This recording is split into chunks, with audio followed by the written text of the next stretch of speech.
Bonjour et bienvenue dans Le Mag sur Sensation. Notre invité du jour est Joël Ouf, directeur de l'association Carder. Bonjour Joël Ouf. Bonjour. Carder, centre d'action régional pour le développement de l'éducation relative à l'environnement. Et c'est aussi le nom d'une fleur historique dans la région de Rouen, dont vous me disiez qu'elle se développe dans les milieux proches de l'homme. C'est symbolique, j'imagine, ce lien entre l'homme, la nature, c'est ce que vous cherchez à mettre en avant ? Exactement, oui, c'est pour ça qu'on a choisi cette plante. C'est une plante qui pousse un peu partout, en fait, sur les talus, les terrains vagues, autant en ville qu'à la campagne. Et surtout, donc, c'est qu'on l'utilisait dans la grande agglomération rouennaise, dans les vallées des différentes rivières, pour dans le textile, garder les étoffes. En fait, on cardait les étoffes en industrie textile, on cardait les étoffes avec la tête de ce chardon. Et donc, alors derrière cette fleur et ce nom, il y a votre action qui vise à développer l'éducation relative à l'environnement. À qui est-ce que vous vous adressez ? Auprès de qui est-ce que vous menez cette éducation ?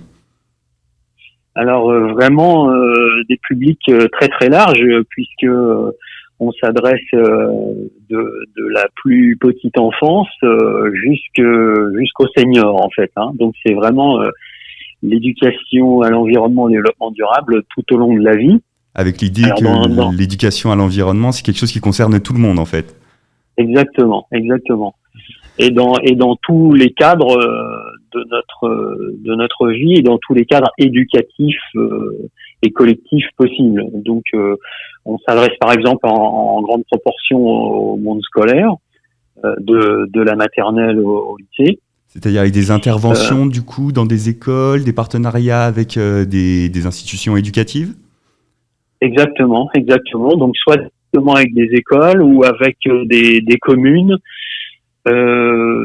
ou donc avec les collèges et en partenariat avec le département, ou dans les lycées en partenariat avec la région. Donc en effet, c'est de l'accompagnement des équipes d'enseignants au montage de projets d'éducation à la nature, à l'environnement, au développement durable, donc qui comporte toujours une partie intervention, alors sur site le plus possible, puisque nous, ce qui nous intéresse, c'est de faire découvrir l'environnement immédiat des enfants et des jeunes.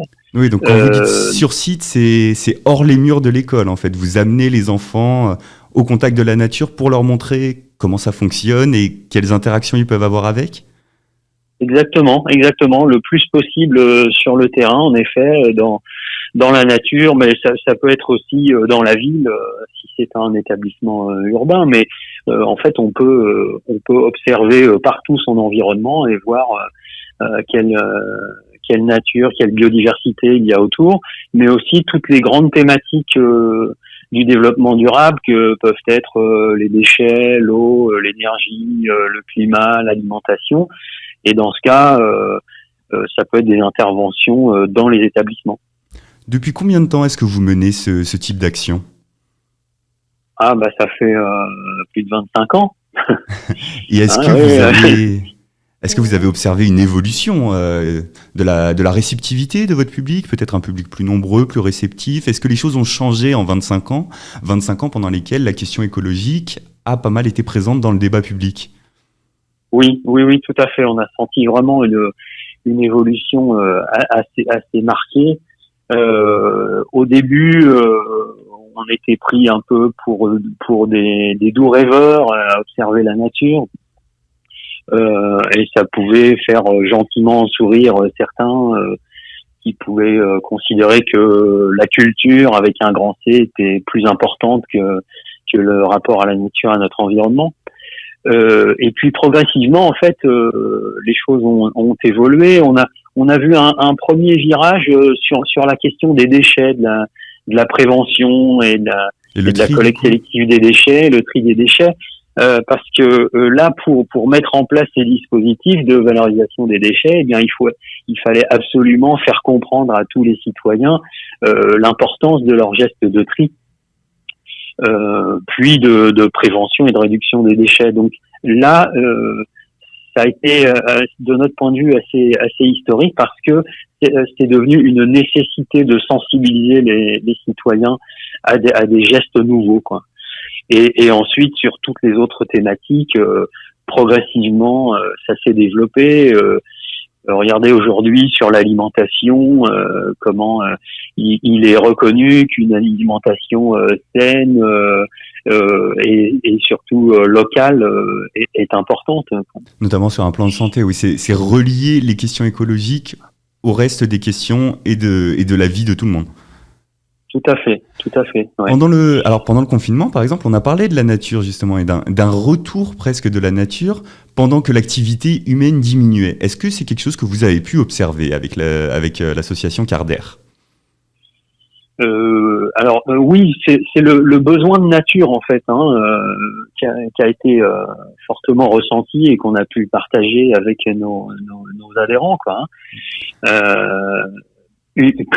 Quand on est enfermé, c'est là où tout le monde a pris conscience de cette nécessité que l'on a tous d'avoir un contact avec la nature. Même finalement, ça a permis de conscientiser ce besoin-là qui n'était pas forcément évident dans l'esprit de tous.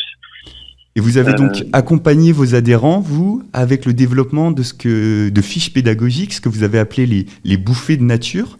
Est-ce que vous pouvez nous expliquer déjà en quoi elles consistent, ces bouffées de nature, comme on parlerait de bouffées d'air frais Voilà, c'est ça, c'est ce qu'on a voulu dire dans ce titre. Là, donc, il s'agit de fiches qu'on envoie. Alors, elles sont destinées à des enfants et des jeunes et à leurs éducateurs. Donc, qu'il s'agisse des parents ou des enseignants, puisque donc pendant cette période de confinement, les enseignants faisaient classe à distance et les parents enseignaient à la maison. Et donc, on a proposé toute une série de fiches d'activités à faire.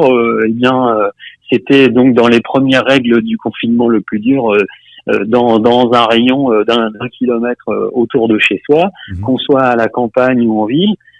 Qu'on ait un petit bout de jardin ou pas, on peut observer la nature finalement. Donc par exemple, vos fiches qui permettent d'observer la nature, elles se concentraient sur des plantes, sur des oiseaux, des insectes. Qu'est-ce que vous avez essayé de toucher ?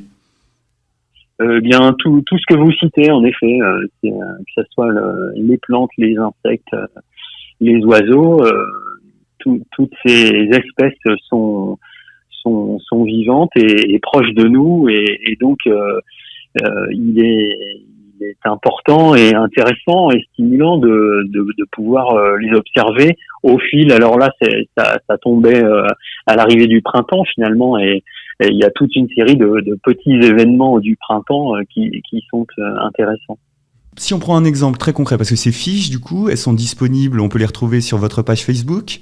Oui, tout à fait. Des parents ou des enfants qui nous écoutent veulent s'en emparer, qu'est-ce qu'ils vont retrouver ? Vous avez par exemple la fiche Une bestiole dans la maison. Qu'est-ce que c'est une bestiole dans la maison et qu'est-ce qu'on peut faire avec une bestiole dans la maison ? Oui, là, parce que souvent avec les insectes, on a un rapport aux insectes souvent à distance, souvent ça fait peur. Donc là, on a proposé dans cette fiche, d'observer un insecte, d'essayer de l'attraper, donc avec une petite boîte loupe.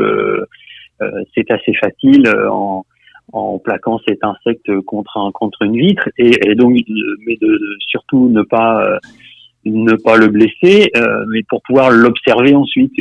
Et donc dans la fiche, on propose une petite clé de détermination assez simple pour déjà voir est-ce qu'il s'agit de la grande famille des mouches, par exemple, ou de la grande famille des guêpes et des abeilles. Vous voyez ? Eh bien, on propose à nos auditeurs de retrouver ces fiches, ces contenus sur votre page Facebook, la page Facebook de l'association Carder, Centre d'action régional pour le développement de l'éducation relative à l'environnement. On vous retrouve aussi sur votre site internet et on peut vous accompagner dans les différentes activités que vous menez auprès du public. Merci Joël Ouf de nous avoir accompagnés aujourd'hui dans le MAG sur Sensation et on peut retrouver cette émission en replay audio et vidéo sur notre site internet et sur l'application Radio Sensation.